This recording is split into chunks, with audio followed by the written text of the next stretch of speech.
مسائل پہلے تو تراویح کے فکر پیش کیا جائے گا کہ وہ کر رہا تھا، اسی کے حوالے سے ایک دو باتیں تراویح کے حوالے سے ایک دو مسئلے ذہن نشین فرما لیں. یہ ان کو فائدہ دے گا جو تراویح پڑھتے ہیں، جو نہیں پڑھتے اللہ تعالیٰ انہیں بھی توفیق عطا فرمائے. تراویح کی جماعت جو ہے یہ سنت علی الکفایہ ہے. تراویح کی جماعت سنت علی الکفایہ، اس کا مطلب یہ ہوتا ہے کہ کچھ لوگوں نے جماعت سے تراویح پڑھ لی، باقیوں کے سر سے جماعت کا بھار اتر گیا. چند بندوں نے ادا کر لی، باقی لوگوں کے سر سے اگر باقیوں نے جماعت سے نہ پڑھی، الگ پڑھ لی تو گناہگار نہیں ہوں گے. چند کا پڑھ لینا اس معنی میں کافی ہے کہ باقیوں کے سر سے یہ جماعت کہ جو ذمہ داری تھی وہ گناہ کی صورت میں اب ان کے اوپر نہیں آئی. مثلا کسی کو دیر ہو گئی، تراویح کی نماز ختم ہو گئی، اب کیا کریں؟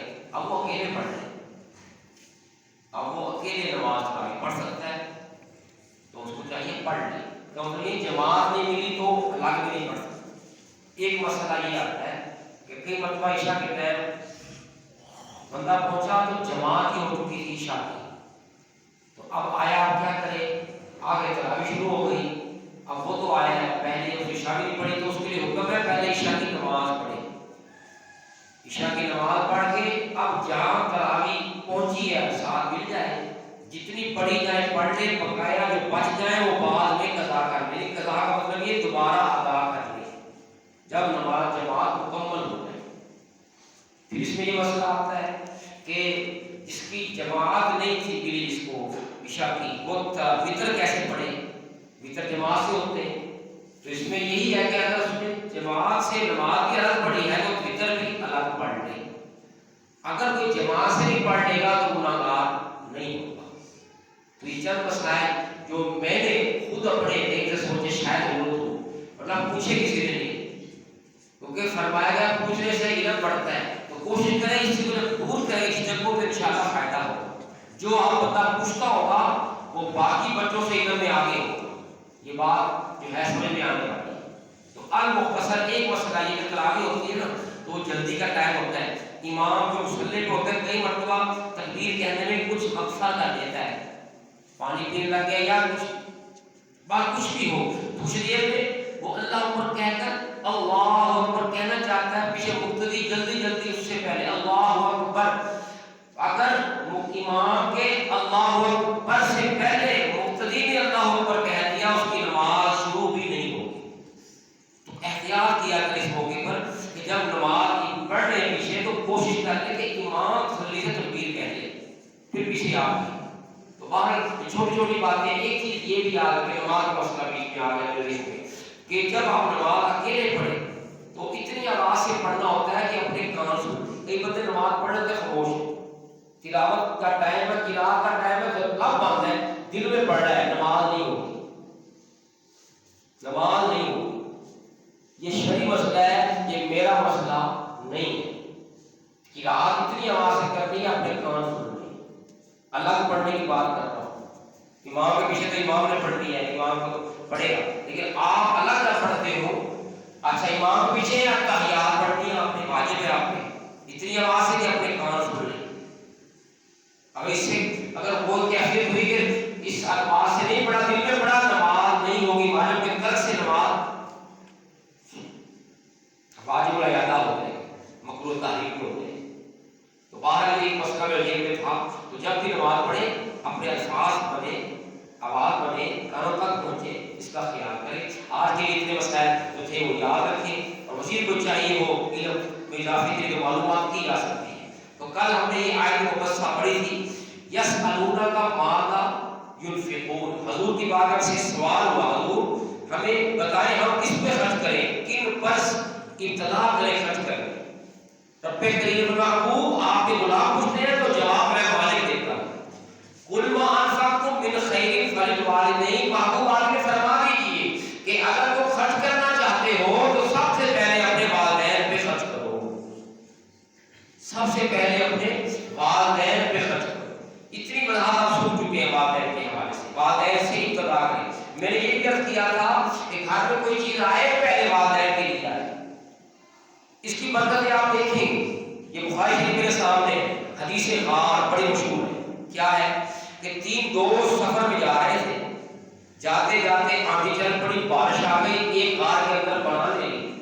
اب جب غار کے اندر پناہ لی, مالک کی قدرت ایک بڑا سارا پتھر اڑتا اوپر سے آیا اور آگے غار کے منہ کے سامنے جب کے رستہ ہی بند ہو گیا, غار کا منہ بند ہو گیا.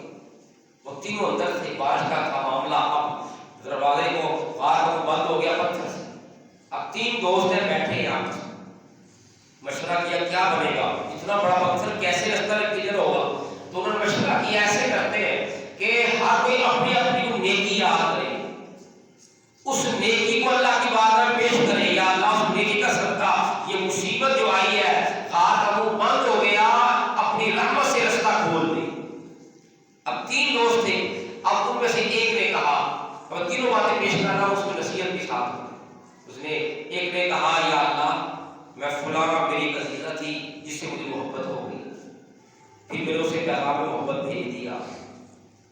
اس نے کہا 100 اشرفیاں کا ڈیمانڈ کی, میں نے مزدوریاں ترک کر کے 100 اشرفیاں کمائیں, کمانے کے بعد سے پیغام بھیجا تیرا وعدہ پورا ہو گیا, 100 اشرفیاں تیار ہے. پھر اسے میں نے 100 اشرفیاں دی اور میں اس کے ساتھ جسے کہیں زنا کرنے کے جب قریب ہو گیا تو اس کی ٹانگیں کانپنے لگی, وہ کانپنے لگی. میرے کو ڈرتی کیوں ہو؟ اس نے کہا میں اپنے اللہ سے ڈرتی ہوں کہ میں نے کبھی یہ کام نہیں کیا, اللہ تعالیٰ ڈرتی ہوں کہ میری پاکی داتا کام نہیں ختم ہو رہی ہے. جب اس نے یہ کہا کہ اللہ پاک سے ڈرتی ہوں تو یہ اس نے کہا مولا تیرا نام سن کے میں بھی ڈر سے گناہ سے باہر آ گیا. میں نے 100 اشرفیاں واپس نہیں دی, اسے دے دی, جا بھی جا اپنا کام کر. میری اللہ نے آنکھیں کھول دی, شکر ہے میرے اللہ نے مجھے گناہ سے بچا لیا.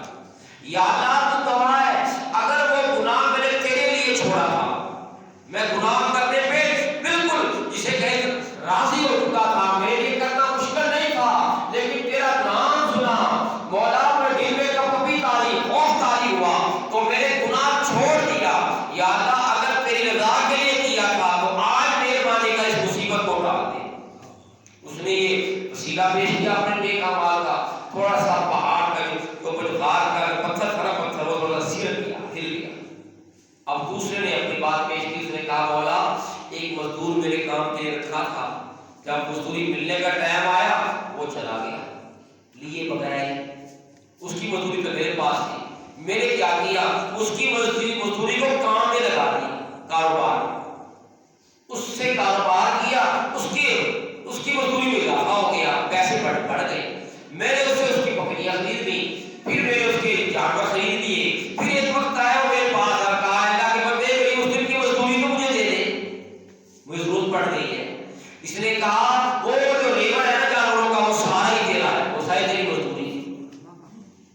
اس نے کہا یہ تو مزدوری نہیں. اس نے کہا نہیں, تو مزدوری چھوڑ گیا تھا, میں نے تیرے نام کا حصہ اپنے کاروبار میں ڈال دیا تھا, مجھے پرافٹ ہوتا رہا, فائدہ ہوتا رہا, میں تیرا حصہ نکالتا رہا. تیرا آج تیری وہ مزدوری اتنے بڑے مال کی صورت میں سامنے آ چکی. اسے پورا لیبر لیے چلا گیا. اللہ دیکھ میں چاہتا ہوں اس کو مزدوری دے کر بھگا سکتا تھا کہ تیری مزدوری کام میں لے جا, لیکن یا اللہ میں نے اس کے مزدوری جو فائدہ اٹھایا اس کو بھی دیا.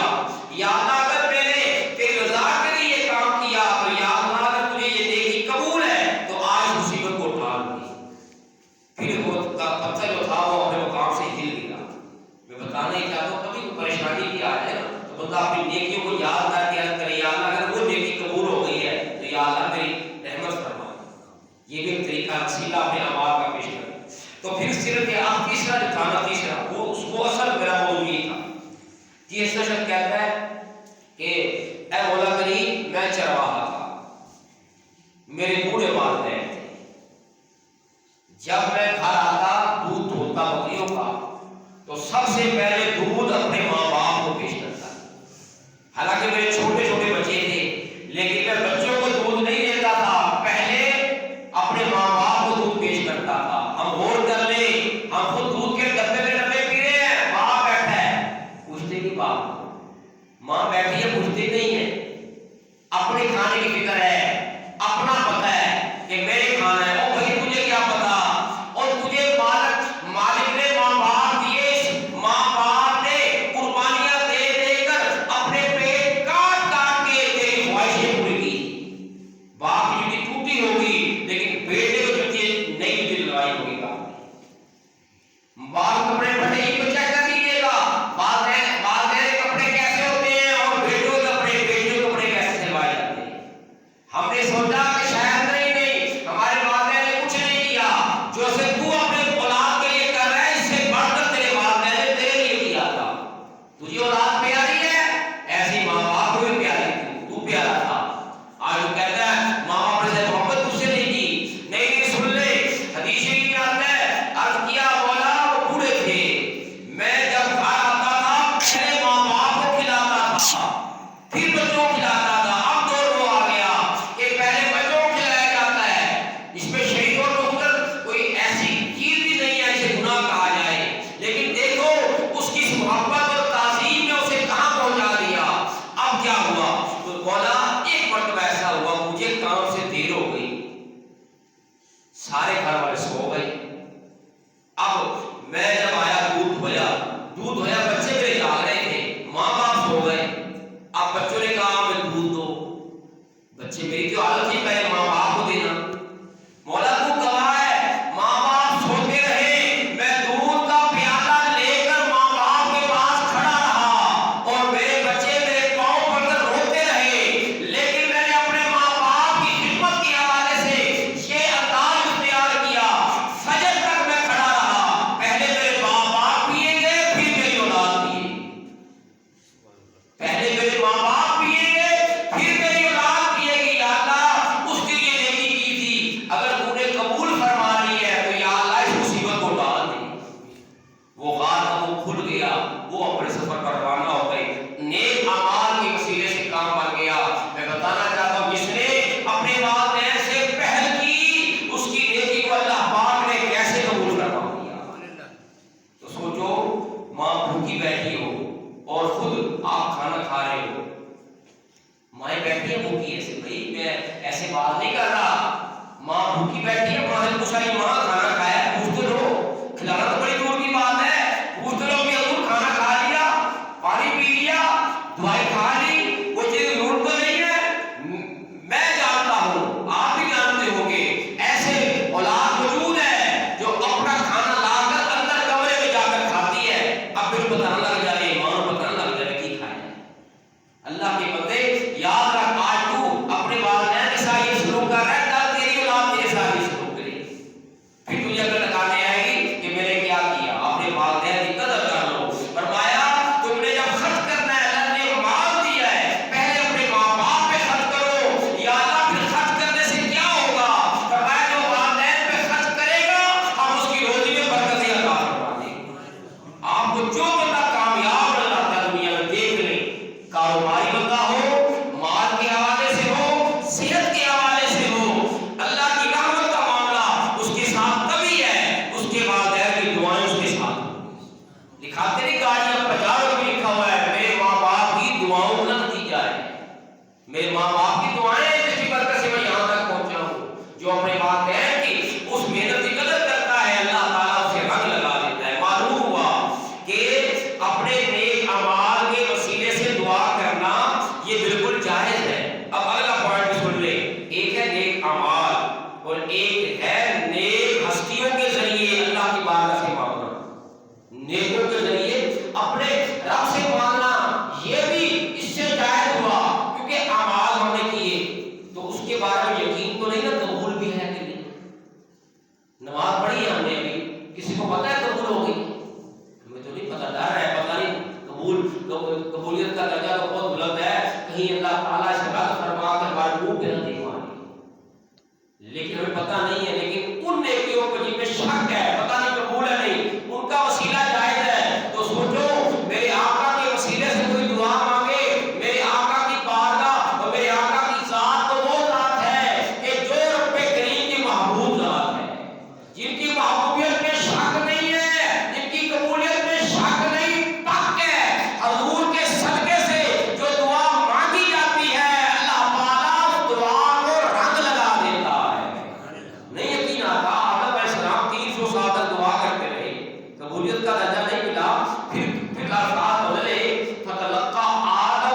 فبی کلمات فتاب علیہ، اب فرماتے ہیں ہم نے ان کے دل میں القاء کیے کچھ الفاظ، وہ کیا کیے؟ اللہم انی اسألک بحق محمد صلی اللہ تعالی علیہ وسلم، مولا پہلے ایسے ہی دعا کر رہا تھا، اب ویسے نہیں، اب حضور تیرے محبوب کا نام وسیلہ ڈال کر مانگ رہا ہوں، ادھر حضور کے وسیلہ آنا تھا، ادھر سے آوازہ آیا آدم پاک تیری توبہ بھی قبول ہو گئی ہے، حضور کے صدقے سے آدم پاک کی توبہ قبول ہو گئی، معلوم ہوا حضور کے وسیلے سے جو دعا مانگی جاتی ہے میرا مالک اسے رد نہیں فرماتا ہے، اپنی رحمت سے قبول فرما لیتا ہے۔